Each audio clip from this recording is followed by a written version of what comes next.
서로 가야 할 길이 있네. 어디로 가는지 몰라도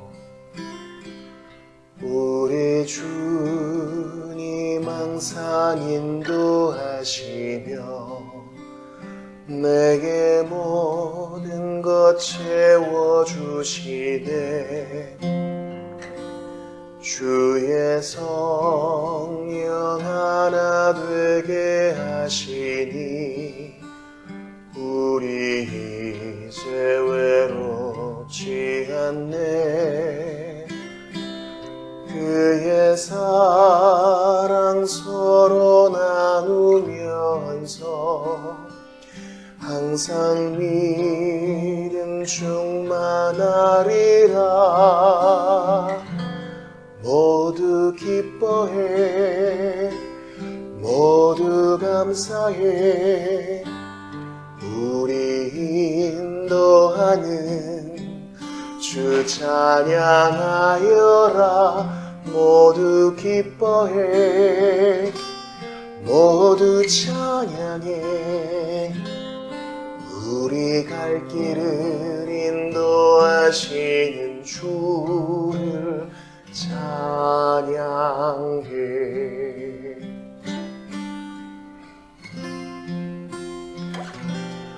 때론 낙심되고 힘이 들어도 주님 더욱 가까이 계시며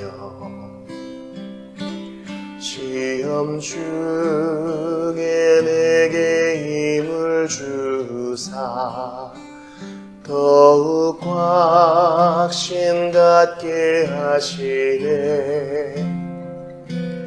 같은 소망 서로 나누면서 우리 함께 이 길을 걸었네.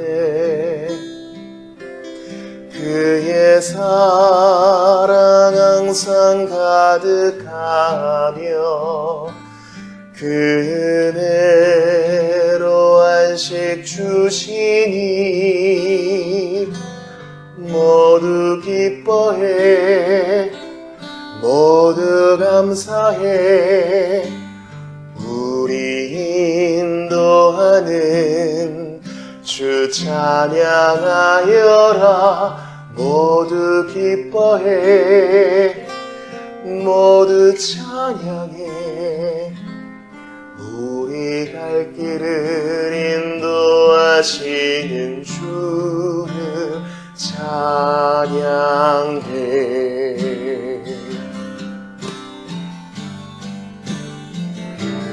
모두 기뻐해, 모두 감사해. 우리 인도하는 주 찬양하여라.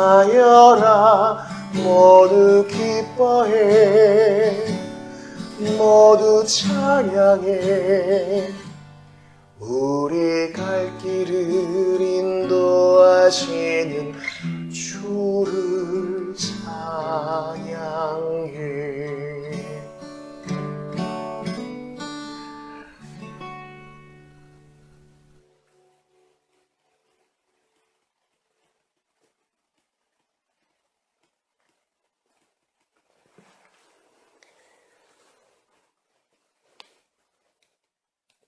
우리의 앞길을 인도하시는 주님 찬양합니다.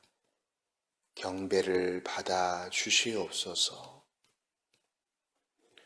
시험 중에 더욱 가까이 계시어서 그 힘으로 버텨내고 살아내게 하시는 하나님, 오늘도 한숨 중에라도 주께 영광 돌리기를 원하옵나이다. 저희의 소원 이루어 주시옵소서. 인생의 목적, 하나님께 영광 돌리는 이 목적에 부합한 인생 살기 원하오니 유혹 중에 건져주시고 모든 쓸 것을 공급하시는 주님을 굳건히 믿음으로 오늘도 찬양하게 하시옵소서. 주님, 이 아침에 미얀마를 위해서 기도합니다. 주님, 미얀마에서 그리스도인은 보통 권력이나 영향력 있는 자리와는 거리가 멀게 된다고 합니다. 소수자인 그리스도인들, 지난 10년간 3,000개가 넘는 기독교 마을이 불에 탔다고 하니 미얀마를 긍휼히 여겨 주시옵소서. 교회는 등록 허가를 받지 못하기 때문에 불법으로 인식되고 괴롭힘의 대상이 된다고 합니다. 1966년 외국인 기독교 사역자가 추방되면서 신생교회는 성숙한 지도자나 기반 시설이 거의 없는 채로 남겨졌습니다.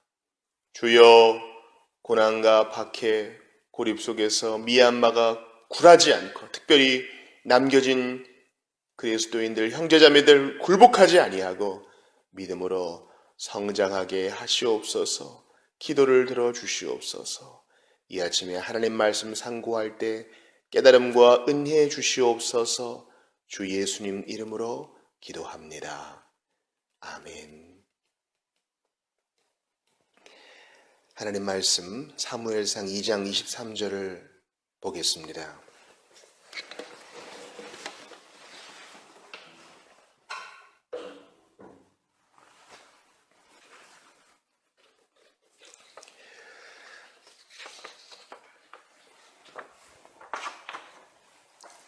사무엘상 2장 23절 한 절 말씀을 제가 읽어드리겠습니다.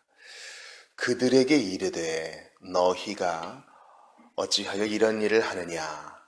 내가 너희의 악행을 이 모든 백성에게서 듣노라. 아멘.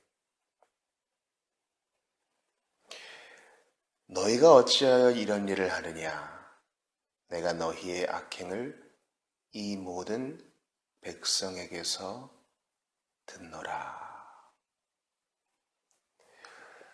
나이 많이 든 사사 엘리가, 또 제사장이기도 한 엘리가 부덕한 두 아들 홈니와 비느하스의 그 이야기를 듣고 그들을 꾸중하는 장면입니다.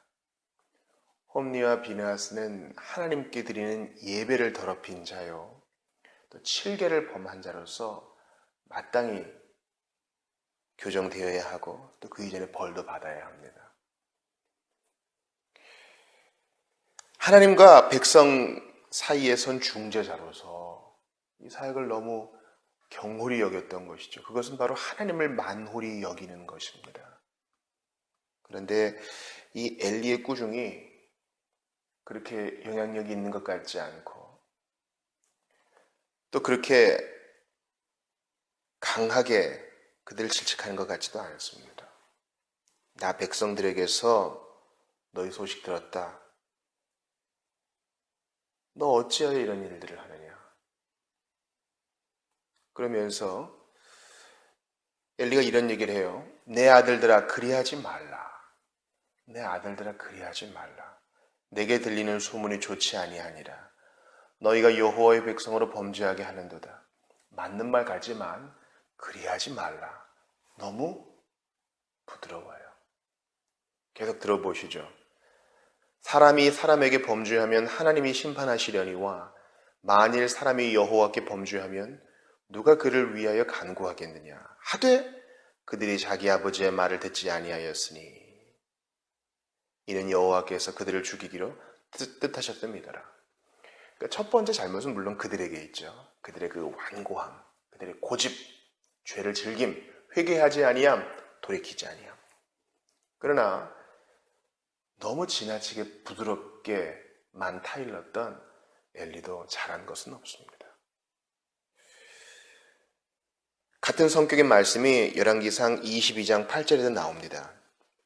제가 이 한 절을 읽어드릴게요. 이스라엘의 왕이 아합입니다. 여호사밧 왕에게 이르되 아직도 이물라의 아들 미가의 한 사람이 있으니 그로 말미암아 여호와께 물을 수 있으나 그는 내게 대하여 길한 일은 예언하지 아니하고 흉한 일만 예언하기로 내가 그를 미워하나이다. 여호사밧이 이르되 왕은 그런 말씀을 마소서. 지금 이제 친척 관계가 된 아합과 여호사밧이 힘을 합해서 이제 아합이 먼저 제안한 거죠. 길르앗 라못 가서 싸우자. 그 땅을 차지하자. 이렇게 얘기할 때 여호사밧이 바로 승낙을 합니다. 하지만 이제 여호사밧은 신앙의 사람이어서 이 일을 앞두고 좀 하나님께 물어볼 선지자 있습니까? 이렇게 물어봅니다. 그때 한 400명쯤 되는 거짓 선지자들은 가십시오. 이길 겁니다. 하지만 여호사밧은 이것을 맞득지 않게 여겼는지 이 선지자들이 답니까? 확인을 합니다. 참 좋은 자세예요. 우리도 하나님의 인도를 구할 때 뭐든지 다 같은 방향으로만 인도함을 받는 것처럼 느낄 때에도 다시 한번 확인하여 주께 물어보는 그런 자세가 있어야 되겠어요. 왜냐하면 우리는 언제든 오류를 범할 수 있으니까요. 그때 이제 아합이 이 미가야 선지자를 얘기하면서 그는 항상 옳은 얘기만 하고 내가 좀 듣기에 불편한 얘기만 해서 나 그 사람 싫다 이러자 여호사밧이 뭐라 그래요? 왕은 그런 말씀을 마소서. 여러분 선지자를 대적하는 것은 그 사람, 그 선지자 한 사람의 인격을 모독하는 것이 아니라 그를 불러 세우신 하나님의 권위에 대항하는 것입니다. 선지자의 메시지 까닭에 불편해한다면 더욱 그렇습니다.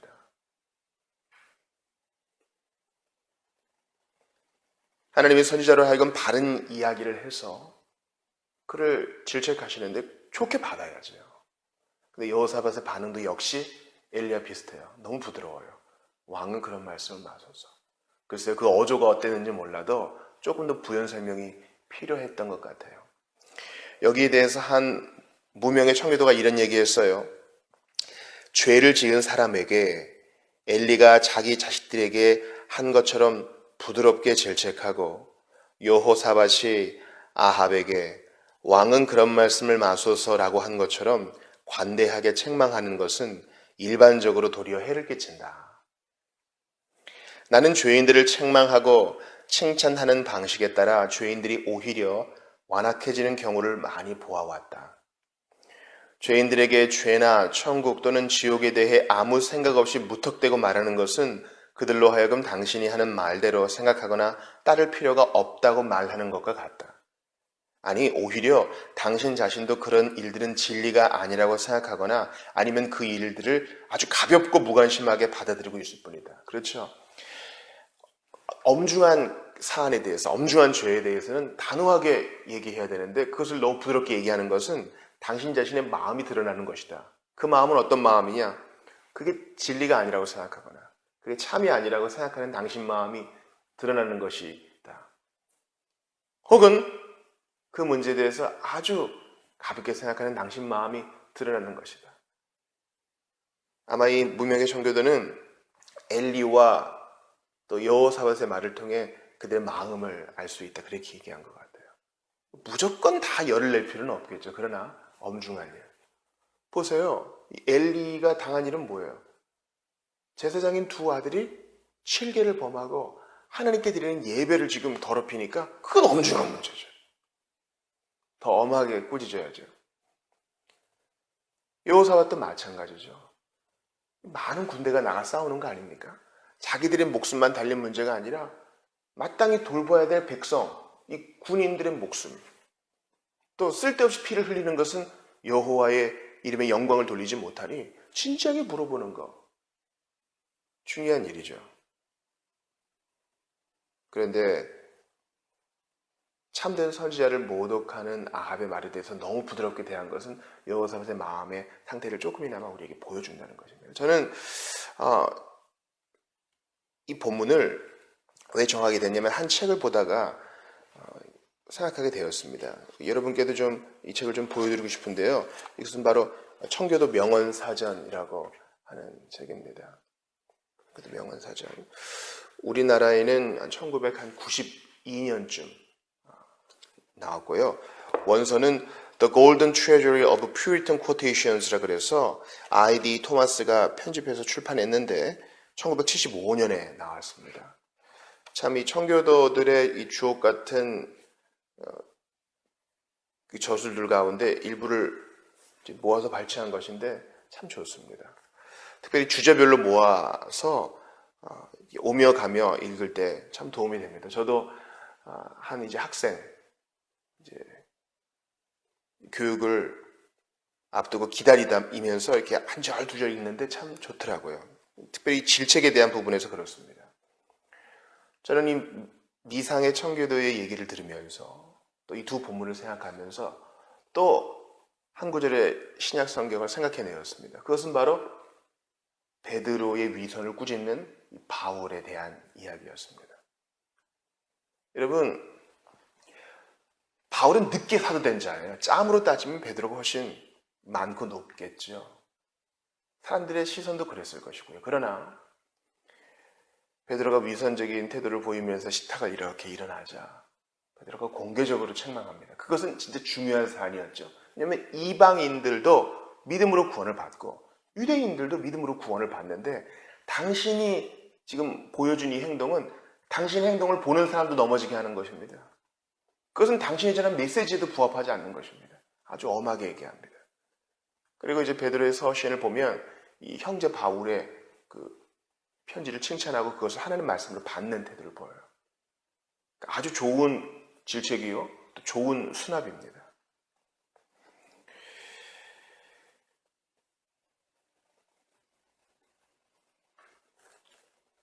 저는 이러한 질책에 대해서 청교도 데이비드 클락슨이 쓴 또 한 구절을 여러분께 읽어드리고 싶습니다. 한번 들어보세요. Reproof, 질책에 대해서 그리스도인의 의무에 대해 데이비드 클락슨이 이렇게 말합니다. 당신을 죽이거나 당신의 물건을 훔치거나 당신의 집에 방화할 음모를 가지고 있는 강도나 악한을 알고 있는 친구가 그 사실을 당신에게 숨기고 알려주지 않는다면 당신은 그를 욕할 것이다. 이때 살인, 강도, 방화를 죄로 생각하지 않는 사람은 없다. 그러나 이 친구의 침묵이나 숨김도 죄로서 배반죄에 해당된다. 사실은 우리의 죄를 깨닫게 해주는 친구가 가장 진실하고 가장 우정이 깊은 친구이다.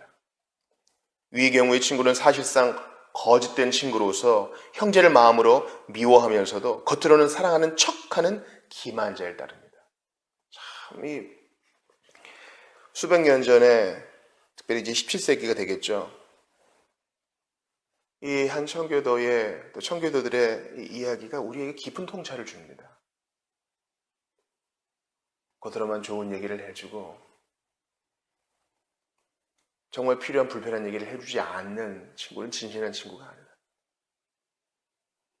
제가 오늘 이 말씀을 드리는 것은 여러분이 오늘 하루 살면서 여기 들이받고 저기 들이받으라는 말씀이 아니라 신앙 양심으로 판단할 때 강도나 방어의 위험처럼 중요한 사안에 대해서는 단호한 태도를 취하라는 겁니다.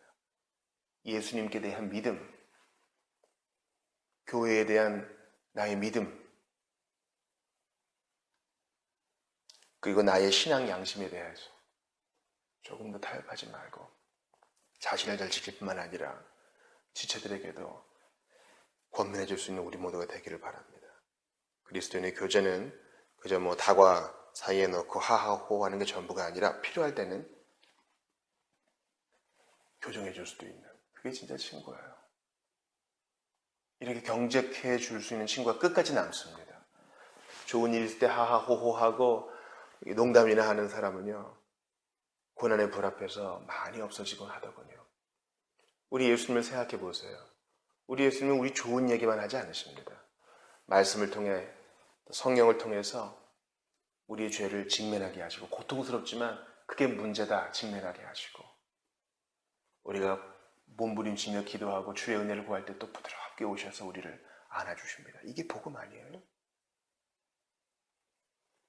참된 친구 되신 예수님은 부드럽게만 넘어가는 엘리나 여호사밧처럼 하지 않으시고 때로는 강하게 우리가 죄를 떨쳐내게 하시고 그리고 부드럽게 안아주십니다. 그 주님의 본을 받아 오늘도 연약한 자를 세워주고 끝까지 고집을 부리는 자를 교정해주는 주의 은혜로 그렇게 하는 여러분들 다 되시기 바랍니다. 기도합시다. 하나님 감사합니다. 참된 친구 되신 우리 예수님께서 우리의 연약함을 보게 하셨고 책망도 하시어 부드럽게 교정하신 것을 저희는 경험으로 알고 있습니다. 엘리처럼 여호사밧처럼 그렇게 부드럽게만 가는 사람이 아니라 필요하다면 바울이 베드로를 권면하듯이 꾸중하듯이 저희도 사랑하는 지체들을 위해서 진리 위에 용감하게 하시옵소서. 그리고 범사에 사랑으로 행하게 하시옵소서. 주께서 저희에게 분별력을 주시기를 원합니다. 오늘 하루를 살아가는 모든 신자들에게 새 힘, 성령 안에서의 새로운 힘을 공급하여 주옵소서. 홀로 영광 받으실 주님을 사랑합니다. 예수님 거룩하신 이름으로 기도하옵나이다. 아멘.